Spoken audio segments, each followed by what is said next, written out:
y a environ un an, j'ai publié une vidéo où je réalisais un caisson de filtration d'air pour mon atelier. En effet, il est très important de purifier au maximum l'air lorsque l'on travaille le bois à l'aide de machines. Et encore plus lorsque ce bois est constitué généralement de panneaux, d'agglomérés, de médium ou encore de contreplaqué. Un an plus tard, c'est l'heure du bilan pour savoir si cet accessoire fonctionne vraiment. Tout d'abord, je fais un rappel sur les éléments qui composent ce système. Un filtre G4 qui, en amont du réseau de ventilation, filtre l'air. Grâce à sa conception, il retient les particules grossières. 2 filtres F7 qui permettent quant à eux de filtrer les particules fines jusqu'à 0,0025 mm. Ils permettent donc d'insuffler de l'air neuf dans la pièce. Ces 2 éléments combinés sont associés à des extracteurs d'air qui devront quant à eux être dimensionnés au volume de la pièce et en rapport avec le nombre de cycles de renouvellement souhaités par heure.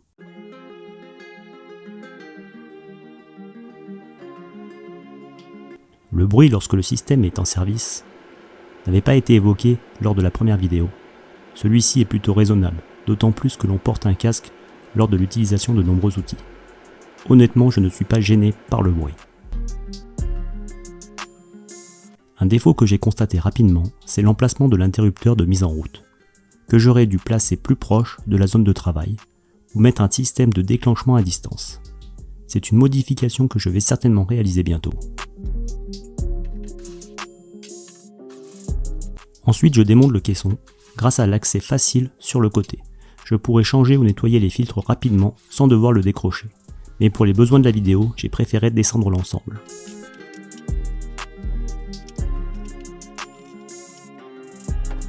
Première constatation, il y a pas mal de poussière dessus. Cependant, j'ai constaté une nette amélioration de la poussière présente dans mon atelier en général.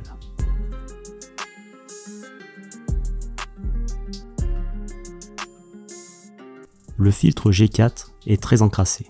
Je mets un petit coup d'aspi pour voir la différence, mais ensuite je vais le nettoyer avec la soufflette à l'extérieur. Il est bien entendu obligatoire de porter un masque lors du nettoyage et l'entretien de son système de filtration.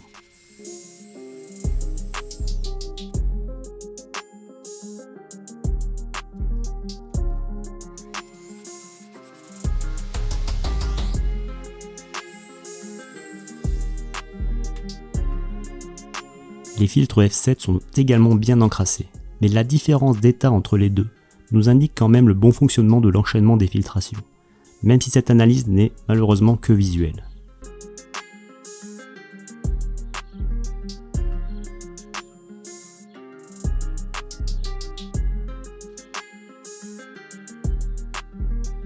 Sur les extracteurs de chaque côté et à l'intérieur du caisson, côté sortie, l'ensemble est nickel, ce qui est également un bon point positif.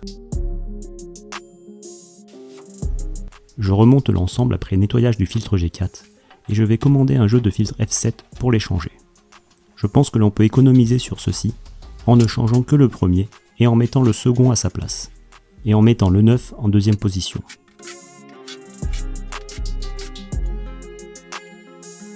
Je reviens maintenant sur un commentaire qui a été posté sur ma première vidéo et qui a particulièrement retenu mon attention. Donc je ne commande plus ce type de réalisation depuis quelques années, mais c'est cool d'avoir commenté la mienne. Le caisson est en partie en aggloméré, du MDF a priori, les faces extérieures sont un joli rendu jaune, merci c'est sympa, mais c'est l'intérieur et surtout les champs qu'il faudrait peindre. Car en l'état, avant d'être un système de filtration, c'est surtout un diffuseur de formaldéhyde et de cyanate.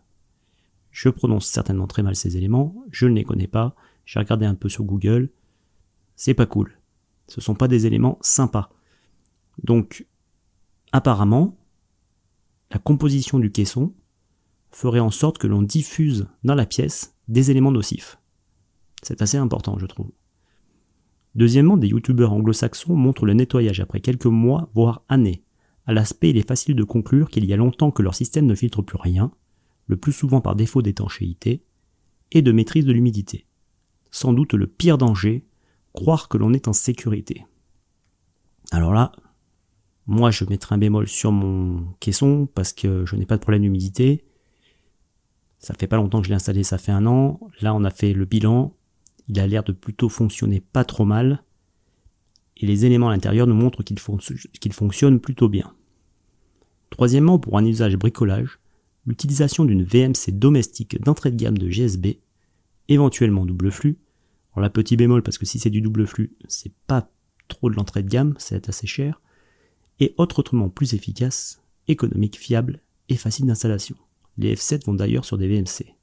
Donc là, on peut se poser la question, est-ce qu'il est plus judicieux de créer ce genre de système pour une centaine d'euros, et qu'on n'est pas sûr du tout si ça n'est pas plus nocif finalement, ou d'acheter une VMC en GSB à une cinquantaine d'euros, rajouter les filtres F7, et du coup on résoudrait le problème. Je n'ai pas vraiment de réponse ni d'analyse, je n'ai pas assez de compétences, mais je voulais vous partager ce commentaire que j'ai trouvé intéressant et qui peut peut-être vous permettre de réfléchir si vous souhaitez composer ce genre de système ou s'il ne serait pas plus judicieux pour vous d'acheter directement une VMC, mais si ça permet de réfléchir et de se poser les bonnes questions, c'est plutôt une avancée.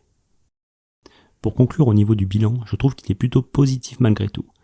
Je sais maintenant qu'il faut nettoyer les filtres G4 plus régulièrement.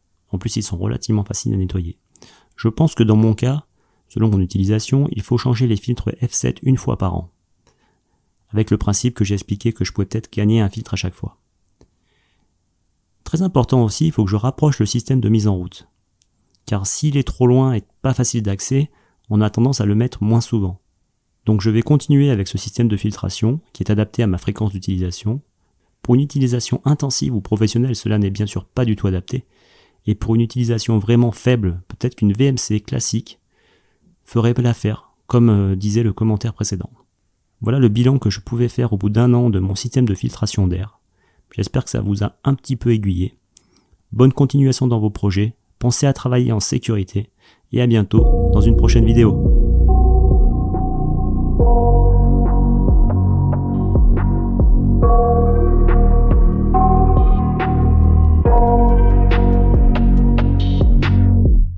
I got nightmares in my head, I fear that the thoughts build up until I can't hear, that my mind fills up into a creature, and it haunts me somewhere much deeper.